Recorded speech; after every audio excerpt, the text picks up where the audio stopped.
Kung nagbabalak kang bumili ng New Balance 530 pero unsure ka kung authentic ba or fake, this video is for you. Ipapakita namin sa inyo kung paano mag-legit check ng New Balance 530. Una sa lahat, i-check natin ang box. Ang original na New Balance 530 ay may sturdy box na malinis ang print ng logo. Check din natin yung label sa gilid ng box. Dapat may size, style code at barcode. Dapat match ang details sa box at sa shoes. So next, tignan nyo yung shoe tag sa loob ng tongue. Dapat kumpleto ang details tulad ng size, style code at country of manufacture. I-check naman natin ang materials. Ang original na New Balance 530 ay made with high quality mesh at synthetic leather na smooth at very durable. Dapat hindi parang cheap or plasticky ang feeling. Also, ang build quality dapat solid pero lightweight.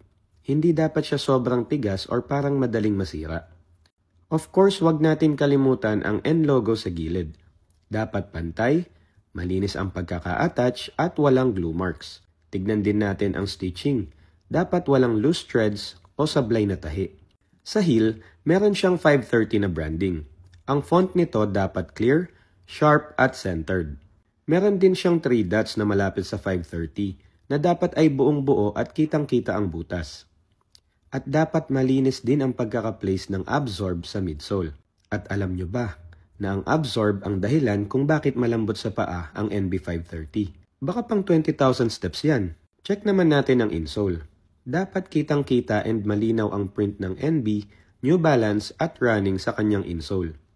Kapag inalis naman natin ang insole, dapat may makapal siyang lining at hindi visible ang blue cushion sa ilalim.